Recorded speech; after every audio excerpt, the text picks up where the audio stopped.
Hey guys, my name is Gloria and welcome back to my channel.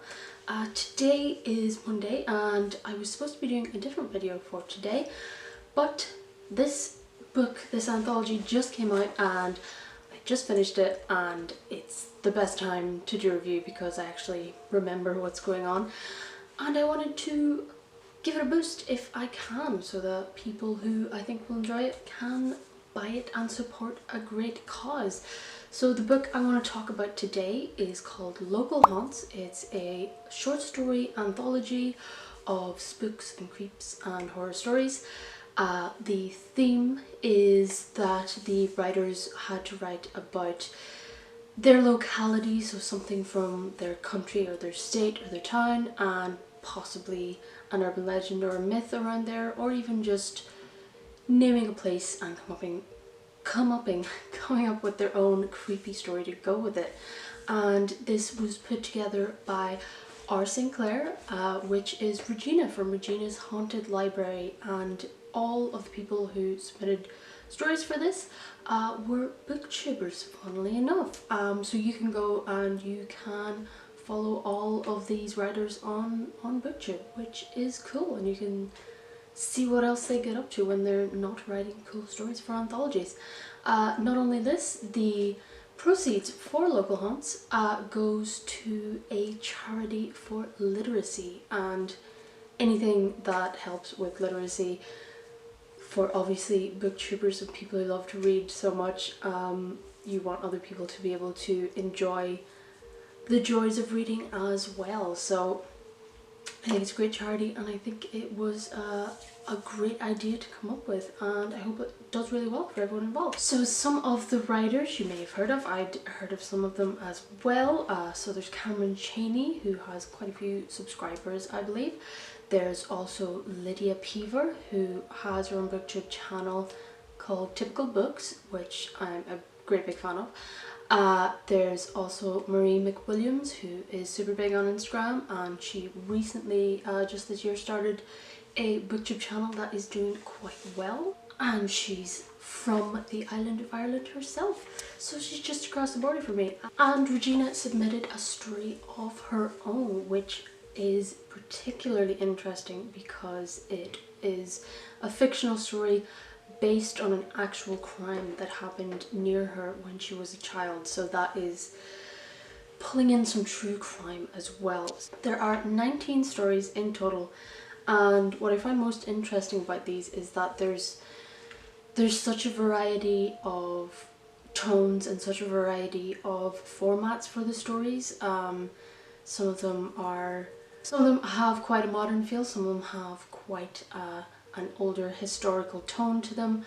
There's such a wide variety of characters and creeps and sort of urban legends, ghosts, monsters, all kinds of things, and it was just great to see all of the differences that the writers came up with in it. There were a few that in particular that I really liked.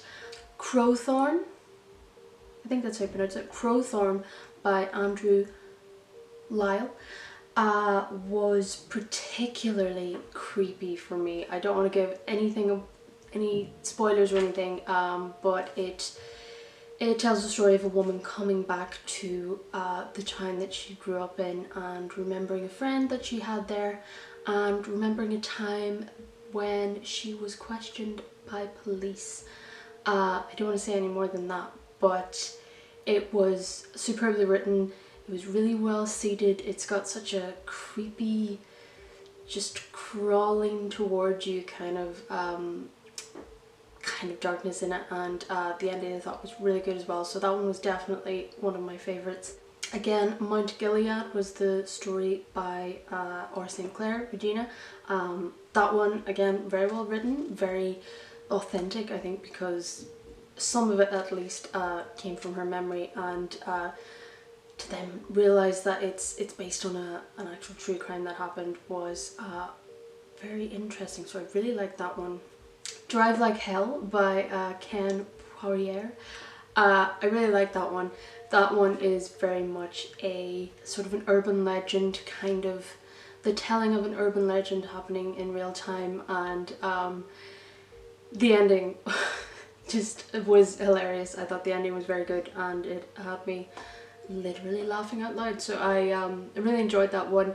The spooks and the creeps and the horror in it was very good, and then to just have a punchline at the end, I really appreciated that. That was really good. We also had The Night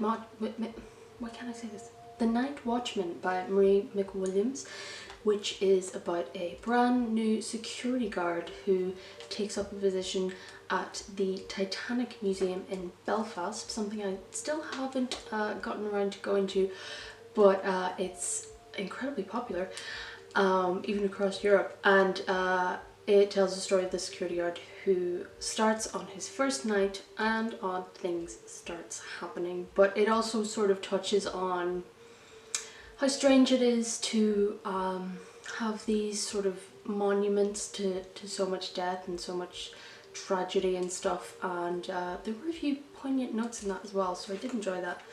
And another one that I really enjoyed was Lydia Peever's Fading Applause in Quintland.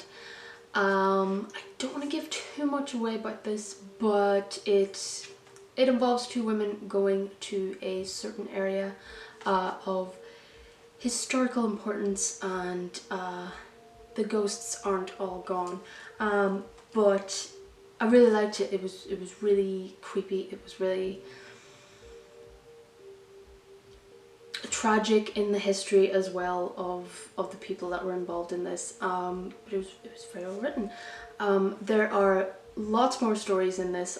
I don't want to go through all of them because I don't want to take away any freshness that a new reader would have, but those were just some of my favorites from the collection. There are 19 great stories in there.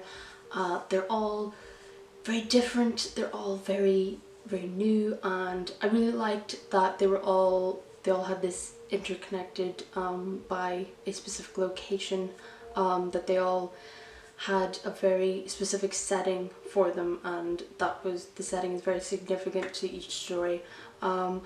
There's different levels of writing in there, but there's some really great writing, and personally I would give it 5 stars. As an anthology, it's got variety, it's got humor, it's got real darkness, it's got tragedy, and it's got a lot of writers that I am looking forward to reading more of in the future.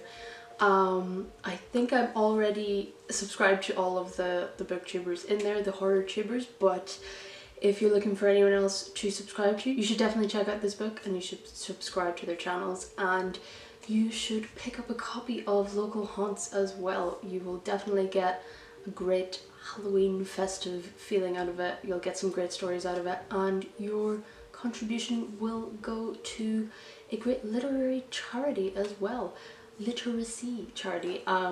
So yeah, I can't say enough good things about this. I'm so glad I pre-ordered it and got it on the 1st of October. It's gotten me in the spooky mood for things, and you should definitely check it out. So thank you so much for Regina for putting that together, and for all the booktubers for submitting such great stories and spending time researching and writing those stories. I really enjoyed it. So thank you so much for watching. I hope you're enjoying my spooky videos so far. Coming up this week, I shall be doing reviewing some classics from Dean Koontz and Clive Barker. I'll also be giving some recommendations for spooky books, horror books that you can read in a day. I'll also have some movie recommendations. I'll have a tag, and I shall have another story on Friday, which I will be talking a lot more loud. I'll be talking a lot louder because I was very quiet on Friday. If you want to check out my last video, which was my reading of Rest for the Wicked, an original story by myself, you can check that out up above. Thank you so much for watching. Thank you so much for subscribers that I have at the minute. Thank you so much for taking the time to watch these videos, and to like and subscribe and comment down below.